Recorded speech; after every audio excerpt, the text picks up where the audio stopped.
Okay, LTech 6010 Fall 2019 peers and Dr. Wakefield. This is Jenny, and as promised, I am doing my part by going back and reading my pages. I'm sorry. My part was the contextual worldview and social constructivism. Okay, first of all, he threw some definitions at me. Contextualism, okay, or that I should say they, those guys. A novel or change in action or event with distinct features happening within a situation or context. So it's all about where it happens, when it happens, and to whom. Emergence.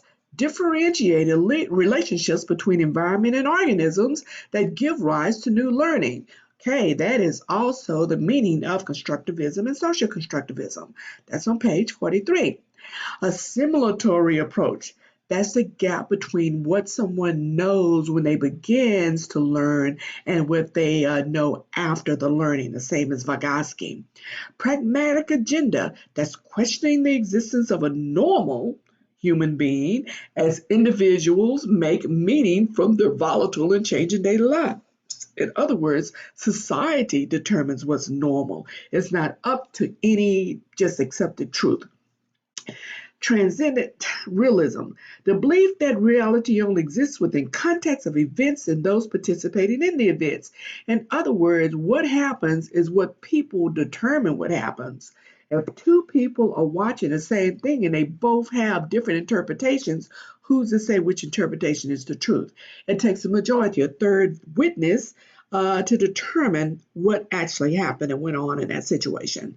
Social influence, presence, and acceptable here and now group experiences. Similar to what I just mentioned, the group determines what is real and what is not within context of all of the variables. Okay, an instrument of prediction. Social schemes that determine the texture of an object or a structure.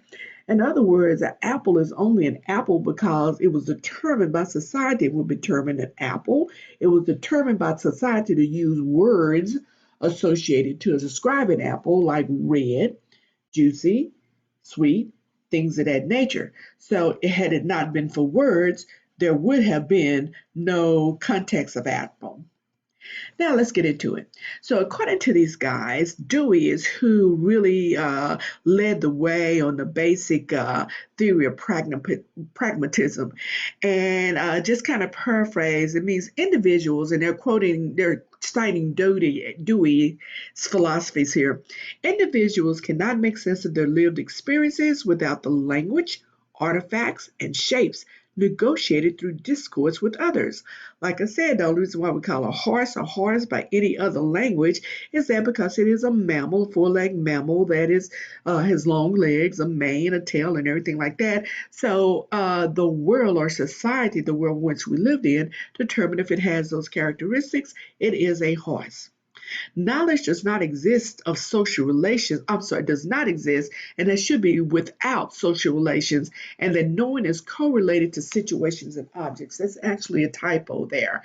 And basically, what they're saying is that you don't know anything until somebody else tells you you're smart. So if nobody else is telling you, yeah, that's right, then you have no knowledge. Cognitive development naturally occurs as our lives get more complex, fuller, and discriminated. For instance, we're a baby, we know a bottle, but we don't realize the bottle has milk, and then we don't realize the milk has a cow until we actually get out there and start realizing we want to know where that substance comes from. So that's what Dewey meant there. Okay, it is at this point in society where community discourse, talking socially, begins to test its truths and assumptions in search of meaning and truths that interrupt our lives. In other words, if never ever happened, we probably wouldn't change because change is so uncomfortable. So something has to happen to make us go, wait a minute, I thought, but now I think. And that is what pragmatism is about from this perspective. Questioning of truth should extend even to those things considered as scientific. And basically, what they're attributing Dewey with at this point is that I don't care how true someone says something is, even if they are looking under a microscope, it takes more than one opinion to be acceptable as what is being interpreted and how it's being interpreted as science. So that's where they were trying to lean toward Dewey. Now, they used Dewey's perspectives to support other perspectives that came later, like Sleeper's, where Sleeper says that Dewey was basically saying something only has value when it has a contribution to knowledge, epistemology, or ontology. Garrison says, according to them, that reality only exists within context of an event and those events involved. Was there a football game? We don't know. Did anybody go? Yes. Were people on the field playing? Yes. Therefore, it was a football game. Okay, did they have a ball? Yes. Pepper, they're saying, opined or had an opinion that there is no top of a bottom to the context, or top or, another typo, top or bottom to the contextual world, meaning that the world exists within the view of those inhabitants and what's going on there.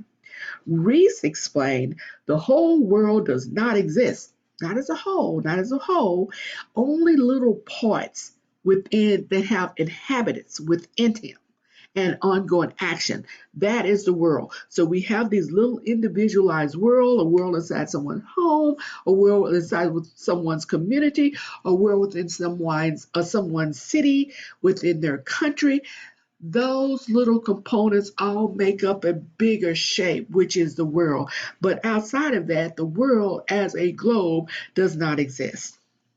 Okay, so basically, these guys were saying the contextualist worldview is that it's all a matter of context, situation, and events, and that present values of change, novelty, quality, and texture only exist within the present. It's an apple because it's red one day. When it rots, it's no longer a rotten apple, and is negotiated despite what we see.